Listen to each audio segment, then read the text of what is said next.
ఓం నమ శివాయ. మనకు తారాబలం అనేది ఉంటుంది. ఈ తారాబలం ఏ సందర్భంలో మనము ఉపయోగిస్తాము, అసలు తారాబలం అంటే ఏమిటి, ఎప్పుడు ఉపయోగిస్తే బాగుంటుంది, దీనివల్ల మరి ఫలితం ఏమిటో ఇప్పుడు ఈ వీడియో ద్వారా మనం తెలుసుకుందాము.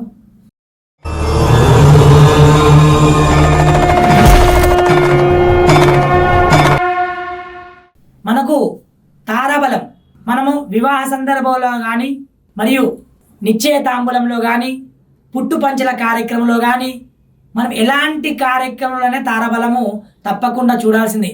ఎందుకంటే ఈ తారాబలం చూసుకోకుండా మనం ఏ కార్యం చేసినా కార్యం శుభం కాదు.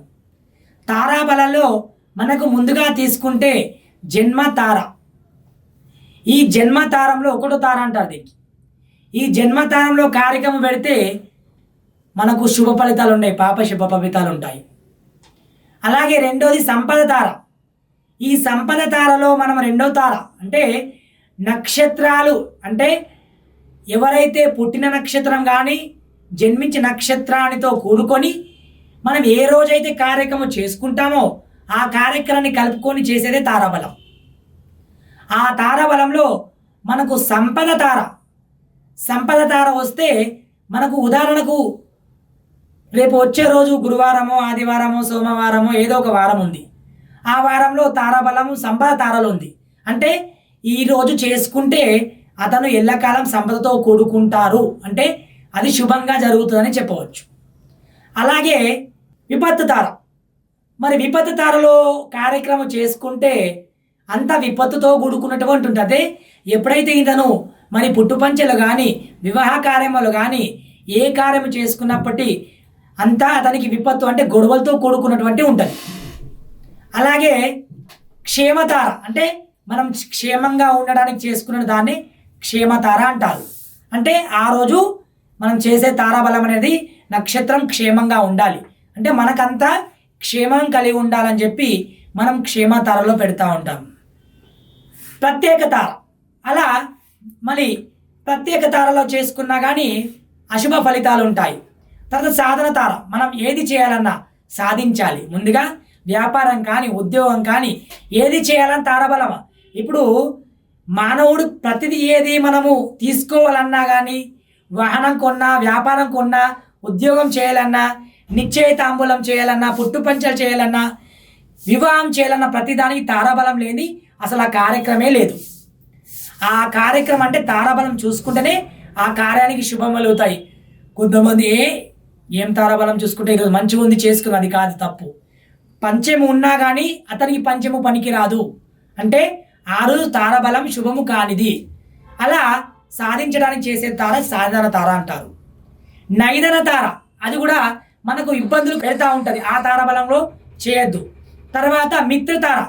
అందరంగా కలిసిమెలిసి అంటే వ్యాపారం చేస్తాము, కలిసిమెలిసి చేస్తాము, అప్పుడు మిత్రంగా కలిసిమెలిసి ఉండడానికి చేసే తార మిత్రం తార. అంటే మనము తారాబలము చూసుకుంటే మీకు తెలియకపోవచ్చు, కానీ బేసి సంఖ్యలో చేసినటువంటి తారాబలం పనికి రాదు, సరి సంఖ్యలో చేసే తారాబలం మాత్రమే పనికి వస్తుంది. కాబట్టి ప్రతి ఒక్కరు కూడా ఏ కార్యం చేసుకున్నప్పుడు కూడా తారాబలం చూసి మనము ఈ యొక్క కార్యాన్ని నిత్యం చేస్తుంటాం. అంటే వ్యాపారానికి కానీ మనం సంపద తార కానీ, మిత్రతార కానీ, సాధన తార కానీ, క్షేమతార కానీ, సంపద తార కానీ ఇలా చేస్తూ ఉంటాము.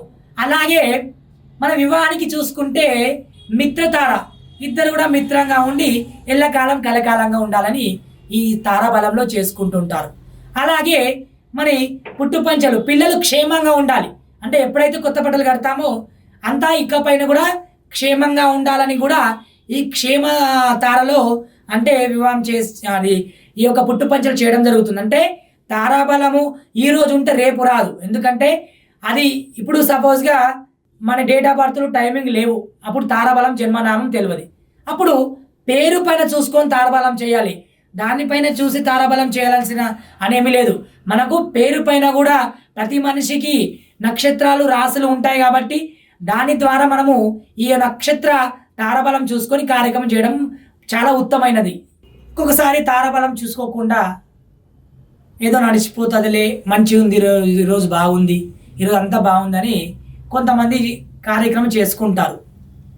ఉదాహరణకు వివాహ కార్యక్రమం కానీ చేసుకున్న తర్వాత వీళ్ళకు చాలా ఇబ్బందులు కలుగుతా అంటే భార్య భర్తలు ఇబ్బంది కానీ, ఏది చేసినా కుదరకపోవడం కానీ, సంతాన సమస్యలు కానీ, ఇలా ఏవేవో అవుతూ ఉంటాయి. అప్పుడు దానివల్ల ఇబ్బంది పడుతూ మళ్ళీ పంతులు గారి మరి ఇలా ఇబ్బంది అవుతుందని చెప్పి మనం చేసుకుంటా మరి ఏం చేయాలంటే, అలా తారాబలంలో చేయకుండా, తారాబలం కుదరకుండా మనం ఏ కార్యం వివాహకారం పెట్టినప్పుడు ఆ ఇబ్బందికి ఇద్దరికి కూడా మరి గుడిలో కానీ ఇంట్లో కానీ మరి దాంపత్య పశుపతి హోమం చేసుకోవాలి. దానివల్ల వాళ్ళు సుఖంగా ఉంటారు. అదే సంతానం లేదు, పుత్ర సంతతి కోసని పుత్ర పశుపతి హోమం చేసుకుంటే వాళ్ళిద్దరు కూడా ఉంటారు. అలాగే ఇద్దరు కలిసి తారాబలం చూసుకోలేదు, ఏమీ లేదు, వ్యాపారం మొదలుపెట్టారు. మరి ఆ రోజు చూస్తే పరమైత్ర తార కానీ నైద్ర తార కానీ ఇట్లా ఉన్నది. అంటే అశుభ తారలో పెట్టుకున్నారు. అంటే ఎవరికి అడగలేదు, వాళ్ళకు సడన్గా వచ్చి చేసుకున్నారు అనుకోండి. ఇబ్బంది కలిగింది. ఏంది, వ్యాపారం చక్కగా సాగకపోవడం, డబ్బులు తీసుకపోయి దాంట్లో పెట్టిన తర్వాత మనకు రూపాయలు కూడా రావడం, అంటే ఏది చేసినా ఖర్చుతో కూడుకున్నది. మనకి అలా వ్యాపారం కావట్లేదు అన్నప్పుడు జనాకర్షణ హోమము కానీ, నవగ్రహ హోమము కానీ, వ్యాపార సంబంధిత హోమము కానీ, శని ఉంటే శని హోమం కానీ ఇలా చేసుకుంటే అవి కూడా తొలగిపోతూ ఉంటాయి. అలాగే పుట్టు పంచలు చేస్తూ ఉంటారు. ఇక మామూలుగా మంచి రోజు చూసుకొని పెట్టుకుంటే తారబలం కుదరకపోతే ఆ అబ్బాయికి కొత్త బట్టలు వేసినప్పుడల్లా ఏదో ఇబ్బంది కలగడం, అదే దెబ్బలు తాకంగడం కానీ, ఏదో కోల్పోవడం కానీ ఏదన్నా చేయడం జరుగుతుంది. అంటే అది తారాబలం చూసుకోకుండా చేయడం వల్ల ఇలాంటి మరి ఇబ్బందులు కలిగినప్పుడు ఆ అబ్బాయికి నవగ్రహాల పూజ చేసుకుంటే, అలాగే శివుడికి 5 వారాలు కానీ 11 వారి అభిషేకం చేసుకుంటే మనకి ఏది కావాలన్నా ఇచ్చేటువంటి స్వామి పరమశివుడు కాబట్టి ఆ స్వామివారి పూజ చేసుకుంటే కూడా మనకు తొలగుతుంది. అలాగని నేను తారాబలం చూసుకోకుండా చేయాలని చెబుతలేదు. ఒకవేళ తెలిసి తెలియక చేసినటువంటి దాన్ని మాత్రమే చెబుతున్నాను. ఎందుకంటే చూసుకోకుండా చేసి మళ్ళీ మనం ప్రయత్నం చేయాలంటే అది కరెక్ట్ కాదు. కాబట్టి అందరూ కూడా ప్రతి ఒక్కరు తారాబలం చూసుకొని చేయాలి.